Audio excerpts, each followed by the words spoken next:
Sir आप PHA के in charge भी रहे हैं, उसके अलावा म्यूनसिपल कॉरपोरेशन फैसलाबाद में आप तहसील ऑफिसर के तौर पर जो है वो काम करते रहे। उसके बाद आपने रिज़ाइन दे दिया, इसकी क्या वजूहत हैं? लोग तो गवर्नमेंट जॉब को तरसते हैं और आपने जो है गवर्नमेंट जॉब तहसील ऑफिसर के तौर पर आपने रिज़ाइन क्यों दे दिया? रिज़ाइन देने की दो वजूहत थी। एक वजह जो ये थी कि मेरी दिलचस्पी, मेरी वाबस्तगी पाकिस्तान मुस्लिम लीग नून के साथ थी। मियां नवाज शरीफ की गवर्नमेंट 99 में ख़त्म कर दी गई। 2004 में मैंने महसूस किया कि मैं अगर सियासी तौर पे इनके साथ काम करूं तो बेहतरी आ सकती है। मैंने रिज़ाइन दिया। रिज़ाइन देने के बाद जमात को बाकायदा एज ए कारकुन ज्वाइन किया। कारकुन ज्वाइन करने के बाद मुझे पंजाब में प्रोफेशनल विंग का डॉक्टर आसफ करमानी के साथ जनरल सेक्रेटरी बनाया गया। वो पंजाब में सदर थे। हमने बेशुमार ज़िलों में जाकर, बेशुमार तहसीलों में जाकर अपने कारकुनों को मोटिवेट किया, जिसके लिए हमें बेशुमार FIRों का, मुकदमात का, सोबत जेल की सोबतों का बर्दाश्त करने पड़ी। बेसिकली मैं सियासी तौर पे अपना रोल अदा करना चाहता था। रिज़ाइन देने की मेन वजह वो थी। साथ में मैं अपना बिज़नेस करके इस माशरे के लोगों को रोज़गार के मौके देना चाहता था, जिस वजह से मैंने महसूस किया कि मैं इस सीट पे काम करने की बजाय अगर अपनी कंपनी बनाऊं, अपना काम करूं, तो मैं बेहतर काम कर सकता हूं। आज अल्हम्दुलिल्लाह मेरी कंपनी किसाना एसोसिएट बेशुमार लोगों के रोज़गार का ज़रिया है।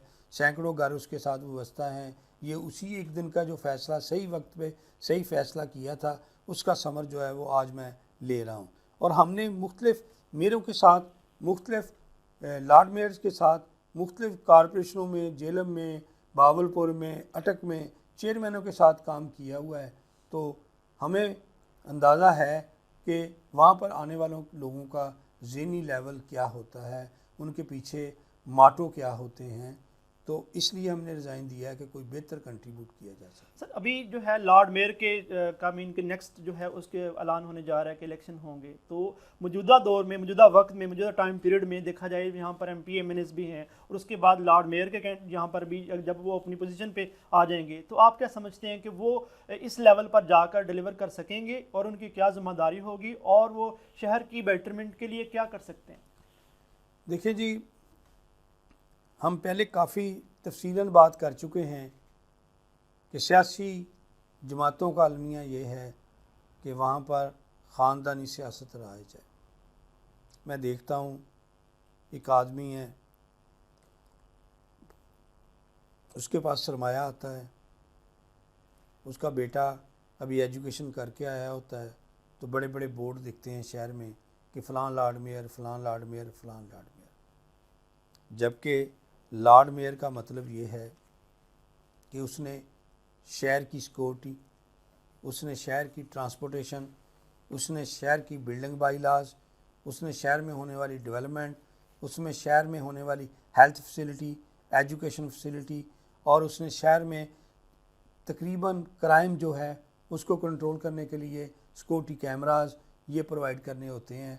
तो ये वो काम कर सकता है जो इस चीज़ को जानता हो, इसकी ट्रेनिंग हो, जिसका लंबा एक्सपीरियंस हो। आपके सामने मिसाल मौजूद है कि वो जो दिल्ली में आम आदमी पार्टी का CM आया है, तो उसने वहाँ पे काया पलट के रख दी है। मोहल्ला क्लिनिक का आगाज़ किया है। उसने एक फ़्लाईओवर बनाया जिसकी कीमत 3.5 अरब थी, मगर उसने 1.5 अरब में मुकम्मल करके बकाया जो 2 अरब पाकिस्तानी 4 अरब है वो लोगों में मुफ्त दवाइयों पे लगा दिया।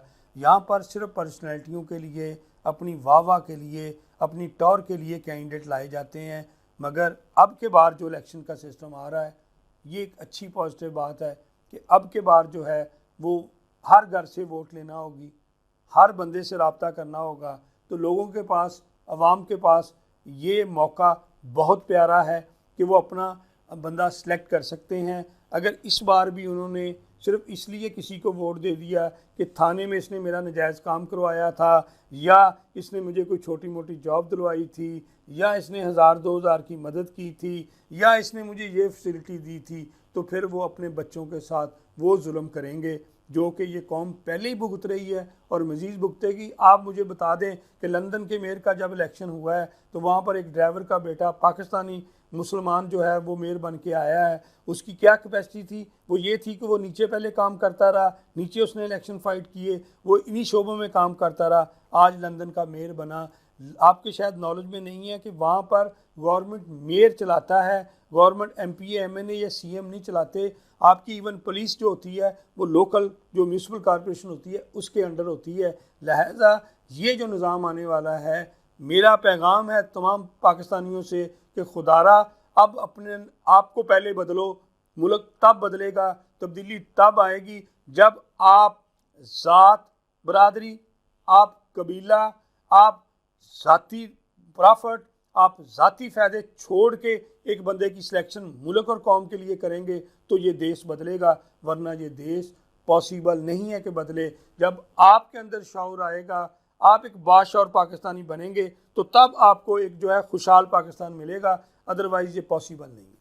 जी, बड़ी अच्छी बात की। अभी जो अपकमिंग लॉर्ड मेयर के जो इलेक्शन आने जा रहे हैं वो बड़े बड़े इंटरेस्टिंग होने जा रहे हैं, बिकॉज़ यहाँ पर जो है जब लोगों में के पास जाएंगे तो ये मैं समझता हूँ कि एक एमपीए से बढ़कर इलेक्शन होगा, क्योंकि लोगों के इंटरेस्ट काफ़ी होंगे, लोगों के साथ जो लोगों की उनकी एसोसिएशंस होंगी, जो कैंडिडेट होंगे उनके साथ एसोसिएशन होगी, और बहुत कुछ जो है वो एक किस्म का लोगों के ऊपर जो है जिम्मेदारियाँ होंगी। जैसे कि अभी जो सब ने बात की है कि इंग्लैंड के अंदर जो लॉर्ड मेयर का कैंडिडेट है वो ग्रास रूट लेवल से आता है और आके जो है वो मतलब वहाँ पर एक आम किसान का बेटा या आम जो है एक वर्कर का बेटा वहाँ पर जाके मेयर बन सकता है। तो यहाँ पाकिस्तान में जो है रहते हुए एक आम पर्सन जो है वो मेयर क्यों नहीं बन सकता? क्योंकि पाकिस्तान में जो सिस्टम है वहाँ पर अगर आपके पास भारी इन्वेस्टमेंट है तो तब आप जाकर जो है वो एमपीए एमएनए या लॉर्ड मेयर बन सकते हैं। तो ये